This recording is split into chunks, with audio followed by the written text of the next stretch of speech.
Colombo, Sri Lanka. The deadly blasts that shattered years of relative calm in Sri Lanka risk dragging the island nation back to the days of violent political instability, with a series of unprecedented attacks on Christian minorities and foreign tourists.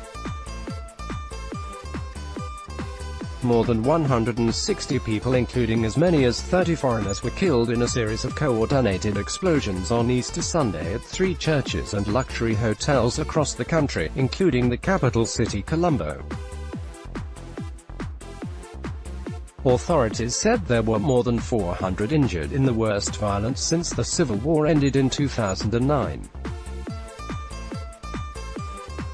The attacks follow a prolonged constitutional crisis last year, triggered when President Maithripala Sirisena sacked Prime Minister Ranil Wickremesinghe following months of political infighting. Wickremesinghe was sworn back in as Prime Minister in December after the Supreme Court ruled against Sirisena plan to dissolve the parliament and call a new national vote. But the damage was already done. It led Moody's Investors Service, Fitch Ratings and S. What these bombings potentially do, is take it from inertia and political infighting and rudderlessness to a real fear of instability and a sense of a return to the bad old days, said Alan Keenan, a senior Sri Lanka analyst with the International Crisis Group based in London.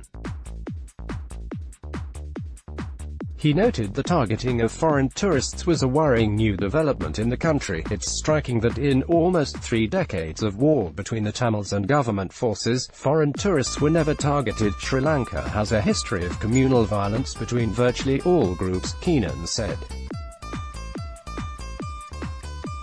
What's surprising about this is the particularly brutal and coordinated nature of the attacks, and targets this combination of what appear to be Tamil Catholic churches and high-end hotels, he said. These are the first classically terrorist attacks since the end of the war, Wickremesinghe said. His government is taking immediate steps to contain the situation and appeal to citizens to maintain peace and avoid propagating unverified reports and speculation. Local media reported that WhatsApp, Viber and Facebook platforms had been blocked temporarily to prevent false news distribution. You will find a downward trend in the economy, Wickremesinghe said in a televised statement. Tourism will get affected. There may be fund outflows. The blast could not have come at a worse time for a leadership focused on accelerating growth in an economy that saw expansion dip below 2% in the quarter ended December, the first time since 2014.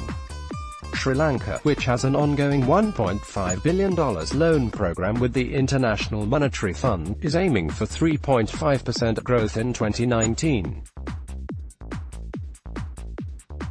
That is bad news for the country, where the memories of the Civil War are still very much alive, said Raffaele Bertoni, head of debt capital markets at Gulf Investment Corp. in Kuwait City. Tourism is a very important sector for the economy and one of the major sources of external reserves. Sri Lanka has been weighed down by conflict since gaining independence from Britain in 1948. The Sinhalese sought to disenfranchise Tamil migrant workers from India. Tamils make up 9.4% of the population, and made Sinhala the official language. In 1972, the country's name was changed from Ceylon to Sri Lanka and Buddhism was established as the main religion. Tamils are mostly Hindu. The Liberation Tigers of Tamil Lamp, or Tamil Tigers, was formed in 1976 and began to campaign for a Tamil homeland in the north and east. The civil war that ensued saw violations from both the Tamil Tigers and the Sri Lankan military, including the use of child soldiers. It ended in 2009 with a government victory. By then more than 100,000 had died. Still, targeted attacks on Christian minorities have been rare. Catholics, split between the Sinhalese majority and the Tamil minority, make up 6.5% of Sri Lanka's population, according to the nation's 2012 census. Buddhists account for 70% of the total, while Hindus and Muslims make up the rest. With assistance from Asantha Siramana. Let's block ads. Why?